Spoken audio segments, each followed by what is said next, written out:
Welcome to the channel, folks. I'm Jay, and if you're new here, the channel is Square Pegs. You know, the Cowabunga Collection got me thinking about other collections I'd like to see, and it really doesn't seem like too much of a logical leap for me to think that other companies might want to cash in on this. Nostalgia is a very, very powerful thing.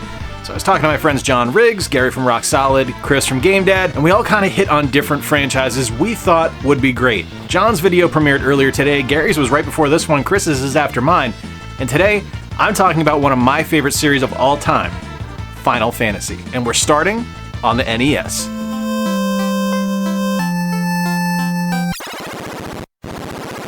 Alright, so a few ground rules here. Because I'm trying to look at this from both a, dear God, I would pay so many money dollars for that perspective, as well as trying to wear an armchair marketing director's hat here, every game in this collection is going to be at least in both English and Japanese, more languages if they're available.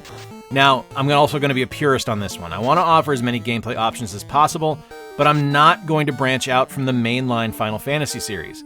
So no tactics, no adventure, no Mystic Quest. And to kick things off, we're immediately going to the OG release in the series. You control the 4 Warriors of Light, and you're able to construct your party to how you see fit and to what you want to play. You can choose from a fighter, thief, black belt, red mage, white mage, and black mage, many classes which are still closely associated with the franchise today. You'll explore a massive overworld, numerous towns, deep dungeons, you'll fight pirates, you'll fight liches, giants, all on your quest to restore the 4 elemental crystals. By today's standards, sure, the game is fairly straightforward, but there's so much that the series still harkens back to from this first game that starting here makes perfect sense.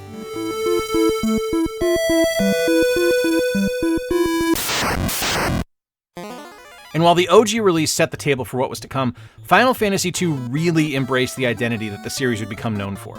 Chocobos were first introduced here. The character Cid, a staple of future iterations, would be introduced here as well. And more excitingly, the game introduced a prototype of the job methodology seen in games like Final Fantasy Tactics, Final Fantasy XII, and Final Fantasy III, but offered activity-based experience gains so your characters would reflect more directly how you played them. The story itself is more advanced in the first game in the series, with named characters that have distinct personalities, as well as a more advanced plot involving themes of betrayal and loss. Graphically, it's slightly more advanced than its predecessor, but you can really feel the beginnings of what Final Fantasy would become known for as the series matured and grew. One of the things I would want to see happen with this one is to have an official English translation put over the original Famicom graphics. I have a copy of Final Fantasy 1 and 2. It's a dual pack for the original Famicom that's been hacked to include the English language translation, but it's not an official one. I would want to see that put over those original Famicom graphics.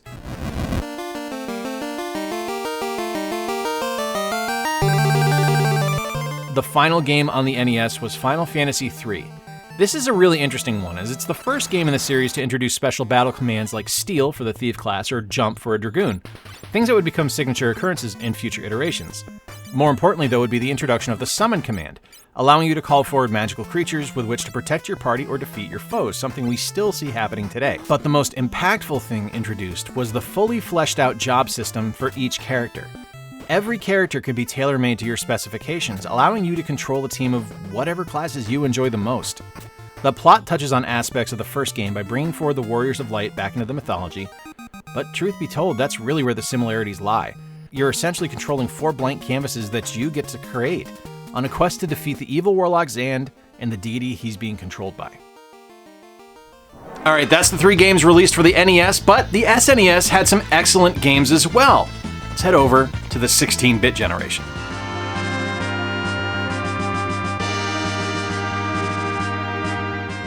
Final Fantasy IV, or Final Fantasy II here in the States, is one of the strongest games in the series, and a magnificent introduction for the franchise onto the more powerful 16-bit SNES. We got our first taste of the active time battle system, a combat design element that was used in the next 5 entries in the franchise's release. Your main protagonist in Final Fantasy IV is Cecil, a Dark Knight. You meet 12 other characters along the way. Kain the Dragoon, Rosa the White Mage, Rydia the Summoner, Tella the Sage, Edward the Ninja Prince, Yanfeng the Martial Artist, Palom and Porom the Twin Mages, and Cid the Engineer. While we had fairly mature stories in the first 3 games, Final Fantasy IV really leans into the maturity aspect of its audience, where you, as Cecil, are working to redeem yourself after following your orders to massacre the protectors of the Water Crystal. The king, mad with power, dismisses Cecil from his position after he shows regret for his actions. It's a heavy game full of betrayal, love, and familial discovery. A great opening salvo on the SNES for Square.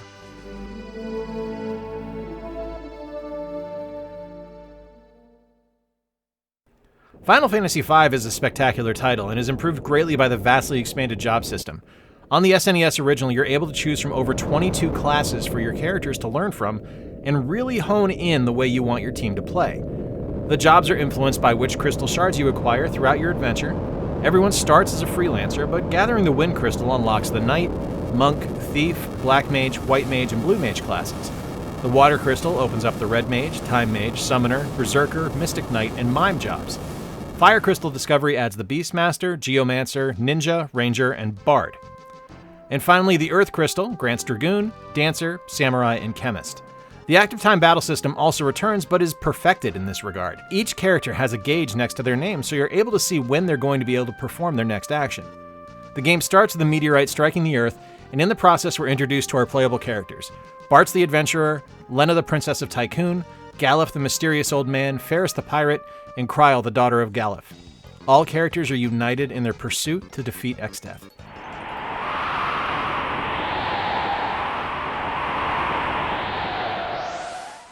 And on to the final entry on the SNES, and that is the masterpiece that is Final Fantasy VI. Gone are the customizable jobs, but in its place is a memorable cast of 14 playable characters, each with their own strengths and weaknesses. United against an insane despot, the characters unite against insurmountable odds in hopes of making the world a better place. Combat receives some key upgrades here, with each character having a unique skill set, some involving particular button combinations to be input to successfully attack.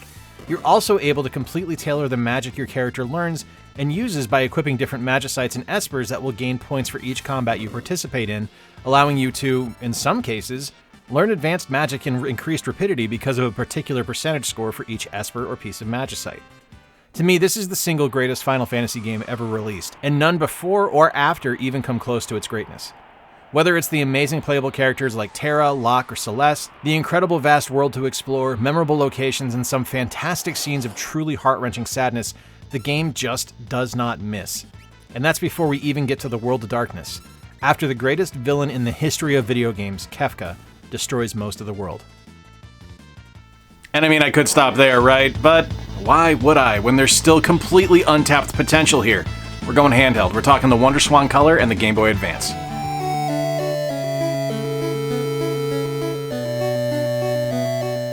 In most cases, I really wouldn't consider bringing these ports over because, I mean, we already have the originals, so we don't really need these, but in a collection like this, when I stop and think about it, each of these games offers something that the originals didn't have. So this is going to be a bit more rapid-fire coverage than the other ones. On the WonderSwan Color, we saw Japanese exclusive re-releases of Final Fantasy 1, 2, and 4. In all three versions, we received a ton of updates. New logos, upgraded 16-bit visuals, character sprites, cutscenes, and gameplay balances. On the Game Boy Advance, we had Final Fantasy 1 and 2 Dawn of Souls, which almost completely overhauled the first two games. Final Fantasy 1 featured adjusted difficulty, a polished localization, better visuals, a new magic system, new items, new dungeons, enemy rebalancing, movement speed, and gameplay changes. Final Fantasy 2 featured a ton of changes as well, with massive gameplay changes in adjusted difficulty, a completely new script for the game, updated visuals, new cutscenes, and a bonus quest. Most fun, to me at least, was the inclusion of a bestiary for both games, allowing you to read more on your enemies that you encounter. Final Fantasy IV also received a Game Boy Advance port, which carried updated visuals, new bonus content like a bestiary, music player, an 8-floor dungeon, the Lunar Ruins 40-floor dungeon, some minor localization changes, and some gameplay adjustments. And also, Final Fantasy V got a Game Boy Advance re-release in 2006, which updated quite a few things, including the intro sequence, visuals, some minor localization changes, gameplay updates, and bonus content featuring the bestiary, a music player, and 4 new jobs, including the Necromancer, Oracle, Cannoneer, and Gladiator, as well as a new dungeon called the Sealed Temple. Final Fantasy VI is our last remake on a cartridge, which was also for the Game Boy Advance. We got new visuals, music and sound changes, a cleaned up localization, some gameplay changes, and bonus features like a bestiary, music player, and 4 additional espers like Leviathan, Diablos, and Gigantor. So these are the games, but what extra content would I put on here? First and foremost, I'm taking a page right out of the Cowabunga Collection, and I'm talking scans of box art, scans of manuals, full, complete color layouts of magazine ads, and I want to see stuff from both America and Japan. I want to get everything. I think this is such a huge opportunity for a great beloved franchise to put all this amazing print material out there. But I'm not stopping there. I want a full soundtrack as well. I want all of the original soundtracks. I want the updated soundtracks from the Wonder Swan and the Game Boy Advance. I'd even toss in some bonus art from Amano and Nomura. And of course, we'd have to do strategy guides, right? Like, I want a full scan of that OG Nintendo Power Guide for the first Final Fantasy. I want that whole thing in here because that thing was amazing getting that thing in the mail. I would love to have a digital copy of that. The options are kind of limitless with Final Fantasy. So there you have it. That is how I would construct my perfect 8-bit and 16-bit Final Fantasy collection. I want to hear from you. What am I missing? What would you want to have in here as well? I toyed with the idea of putting in Final Fantasy Tactics Advance, but it didn't feel right not having the PlayStation Original in here, and it's not a mainline Final Fantasy game. Since I'm sticking OG, since I'm sticking just to the mainline games, didn't quite make the cut. But an argument could have easily been made. How would you put your collection together? And if Final Fantasy isn't your thing, let me know in the comments down below what collection you would build and what features you would have on it. Big thank you to my channel members and patrons you guys are seeing on screen right now. I couldn't do any of this without them. And huge thank you to Gary and John and Kris for kicking this idea off and doing this alongside me today. I really appreciate it. This is gonna be 4 fantastic videos, guys. You need to check these out. Until next time, folks, I've been Jay. I appreciate you spending a little bit of time with me today as we look at what my perfect Final Fantasy collection would be. Until next time, remember to play more games, stay square, and take care. I'll talk to you soon.